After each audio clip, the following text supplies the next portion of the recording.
Timcast IRL will be live in Miami with Patrick Bet David, Donald Trump Jr., Matt Gaetz, and Luke Rudkowski. Join us there. Get your tickets by clicking the link in the description below or by going to timcast.com. Senate Majority Leader Chuck Schumer quietly ditches dress code to cater for Pennsylvania Democrat John Fetterman and his shorts and hoodies.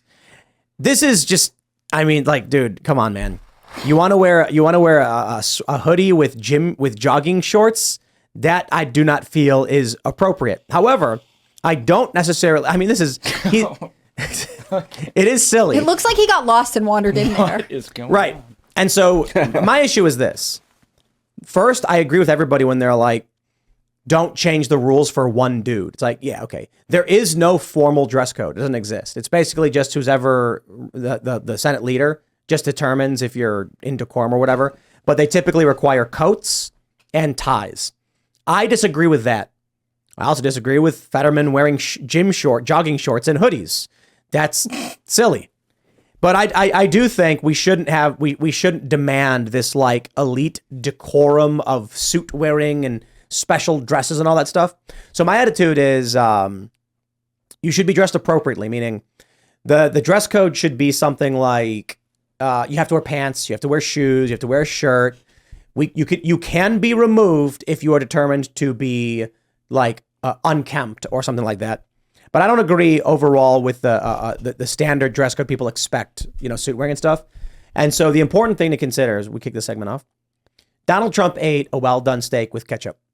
It was a 30-day dry-aged steak at a fancy restaurant. And he said, how do you want it? He says, well done with ketchup. And the media mocked and insulted him for it. But Trump is smart. He laid the trap. When the media came out and started insulting Trump for eating a steak well done with ketchup, a lot of poor people in this country eat their steaks well done with ketchup. They can't afford the good, fancy 30-day dry-aged steaks. They want something that just tastes good, and they slap some ketchup on it. And that's for some people. Not everybody. There are poor people who understand the finer things in life and know how to make a good steak. I'm not saying that's not true. But right now, the trap Democrats are trying to lay is they're trying to use Fetterman as the everyman. A guy who's just wearing a hoodie and shorts. He's a regular working guy. That's probably not his real outfit. That's what I was thinking, too. Right. It's so calculated. He probably goes home off camera and puts a suit on and sits in it. He probably sits in a suit in his living room and goes, I wish I could just dress like everyone else in my... They're probably like, no, John, you're putting on the hoodie and you're putting on the shorts. That's his Get on persona. camera. Yeah. But I think I think in all seriousness, you're probably right to a certain degree. He goes home. He doesn't wear that. I bet he wears just like jeans and a t-shirt, normal clothes. And then he puts on the hoodie and shorts for a persona. And they want you to insult him for it because they're hoping you insult working class people in PA. I'm not saying every working class person in PA wears this, but I was seeing a lot of people post on Twitter saying like, hey man, a lot of us up here in Western PA, we dress similarly. They have all our data. And they now, did a poll. They have all our data. They're like hoodie and shorts. And he campaigned in the hoodie too. I mean, Right. This has been a consistent thing for him. I don't personally think that there's anything wrong with having different standards of dress and having some places where it's more formal and whatever else. And again, that might be like the culture I grew up in, right? Like I grew up going to church and everyone wore coat and tie. Like I'm comfortable with it. I can understand where it maybe doesn't function as mandatory. Like, does it make a difference if your congressman is wearing a tie? I don't know. In this case with Fetterman, I feel like they're trying to act like whatever he does is normal because he's not okay. And I think in that way, it's somewhat insulting to his constituents, right? To say that, oh, well, he's just trying to relate to you because he also wears a hoodie to work. Like, no, he gets special exceptions because he has never seemed to really recover from the stroke he had. Yes, Right. but most people don't watch the news. They don't pay attention. They hear things in passing. That's why CNN does stuff like, despite there being no evidence of a crime, they're trying to impeach Joe Biden, which is just not true. There's tons of evidence of a crime. It should be determined by a jury, first by Congress and the Senate, then by a jury, whether or not it was criminal. But that's the setup, I suppose. Well, Fetterman runs one of the most corrupt states in the whole entire country, and all we talk about is his hoodie and his pants. Someone in his office does run one of the most corrupt states. I'm not sure it's him. Yeah, I agree. I think, he's definitely, had health problems, but Pennsylvania is very corrupt. I mean, I grew up in Pennsylvania, and we should be talking about the job he's doing too. Well, but I mean, I love this conspiracy theory that they swapped him out with a body double. yeah. I think, is Alex Stein promoting that one? Probably. I don't know. He loves conspiracy theories. But I don't.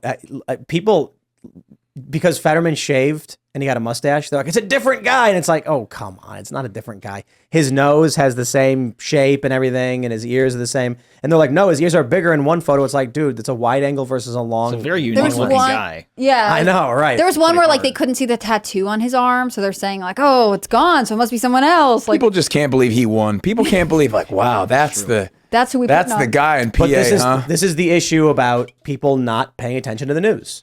That they can just run a headline, insert something nonsensical, and people just believe it. So when it comes to Fetterman, the average person doesn't hear him talk. The average person does not know or care. They see a picture of a dude who's supposed to look like a regular working class guy. He's not. And then when the media attacks him, all they know is like, they're attacking John. Why? What did he do? He's like a regular dude. And it's like, He had like a stroke on camera. This is happening now. They're having like strokes on camera and then be like, it wasn't a stroke. It's like, they translate for him. I saw that it was a stroke. How many times can we see something with our own eyes and then get reported that it was not what we saw? Because and we're like, I saw. That's the point. See. You watch the video, 90% of people won't. Yeah. So then what happens is Fetterman is sitting in the Senate, and he goes, why? Cars. Gasoline? It's too much. Why? Huh? And then the media will then write in a paragraph, John Fetterman gave a passionate and exasperated plea to lower the price of gas and reduce the amount of cars on the highway. They won't actually quote what he said. They'll just create an interpretation. Then someone will see a picture of John Fetterman going like this, like, and then it'll say that, and they'll be like, wow. And they won't realize that he didn't actually say anything English. I'm voting for this guy. His fingers up. Well, I mean, Passionate. he's wearing the hoodie. I to be believe fair, him. Michael Malice said this is the guy to vote for. A guy in a hoodie, I'm voting. No, but you want more incapable individuals in Congress. You want a whole. I disagree because who's staffing them, right? Like if he's a puppet, someone's maneuvering. He's not a puppet. It's that he is in there confused and bewildered, and his office is in disarray. And so, if every member of Congress and the Senate were as disheveled and disoriented as Fetterman, then the government would just be stuck. Well, they already are stuck. What happened what did we get the report out? We seem to have misplaced $176 trillion. You guys seen it anywhere? Like, what happened? Really? There was hundreds of millions of dollars Well, we misplaced. just lost a $100 million jet. We lost a $100 million jet, but Like there 20 was billion today, I think they lost. They did like an audit of the Pentagon. They did something, right? And they found a crazy amount of missing money. And I was like, you should check Ukraine. It could be there. Is there a website where you can see how much money was lost today by the U.S. government? No, but there should Somebody be. make That'd that be funny. website. That'd be nice. Yeah, we should look at the offshore accounts too. It might have been lost to those. I'm thinking it was. So I want to address this about the uniform because Kane Abel super chatted saying that wearing a suit and tie is about respect for the office and those that represent. It's not about elitish behavior. How many suits do you own? One suit? Yep. How many suits do you own? One. Ian, I got like 7 jackets. how many suits do you own? No, I own no. I have one suit. It's a Carter, disco do you own a suit, suit? and I should wear it They're soon. very old and they don't fit very well anymore. I don't own any suits. Now, you have one. One. If you're going to be in session where you have to be wearing a suit every day, one's not going to cut it. You're going to need a couple more. Right. How much that suit costs? It was expensive. Yeah, too much. It's a good one.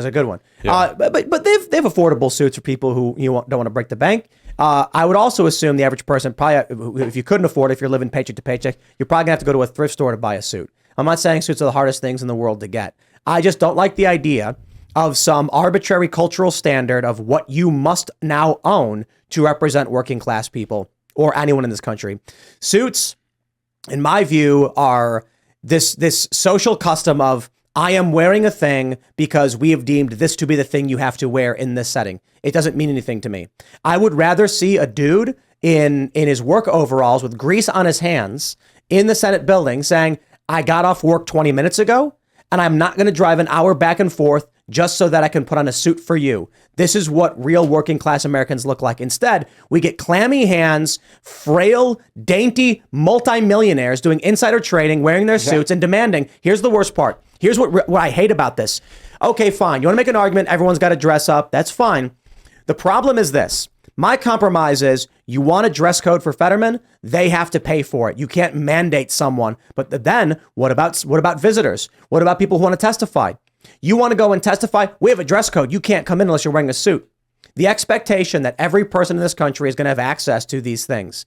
Now, again, I will stress, I'm not saying it's the hardest thing in the world to get a suit, but I just don't like the idea that there could be a circumstance where we want a farmer to testify and he says, look, man, I'm in the field 16 hours a day. I ain't got no time to go out and get a tailor fit suit or find a suit. Maybe I can borrow one. But if they want to come in and they want to show what it actually is like to be the person who is the foundation of this country, producing the things that make this country good, then or make this country function, then I think it's fine to say, okay, maybe you shouldn't have grease on your hands. Wash your hands in the bathroom, clear that off. But if you're going to show up showing the American people, this is what it looks like when you work for this country, I find that acceptable. And I don't like that they're like, you can't come into our elite chamber because you represent this country. So you have to wear the clothes we determine you can wear. Well, and it's reflective of like a larger cultural change. I mean, we used to be a more formal society. Men used to wear hats. Like there were all kinds of things that we used to do that still cling on in some parts of society and don't exist everywhere, right? Like 100 years ago, hoodies didn't exist. People still got dressed. They wore something else. I mean, there was a time when there was an expectation of dress code that was just different. And maybe it's good that our culture has changed, but I don't think that like it has to be elite. I think you're right that people should be able to come, shouldn't be excluded, especially if it's going to affect their daily lives because they don't have a suit. I got no problem with you have to wear pants, you have to wear shoes, you have to wear a shirt, and you have to be clean. I can totally understand all those things. There's questions of hygiene. And I do respect, to a great degree, the idea of professionalism. I don't respect the idea of the arbitrary suit as the symbol of what it is to be professional, because I view a working class American in his, maybe it's a mechanic and he's wearing a jumpsuit.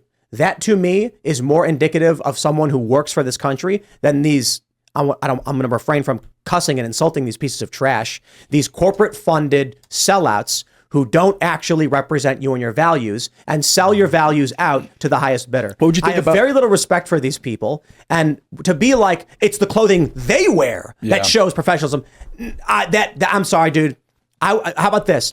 Every one of these people has to wear the outfit that is the average worker's clothing in the state they come from. They sold us out to the max. It feels that way right now. Right now, today, I feel like we've been sold out to the max by the people that are in charge. I feel like I feel that way personally. I'm like, man, they every time they get together, they don't make the right decision for the civilians and the people every single time.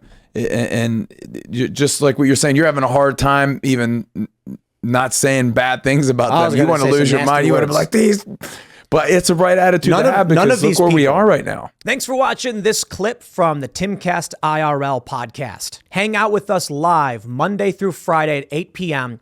and become a member over at timcast.com for uncensored, members-only shows exclusive. Thanks for hanging out, and we'll see you all next time.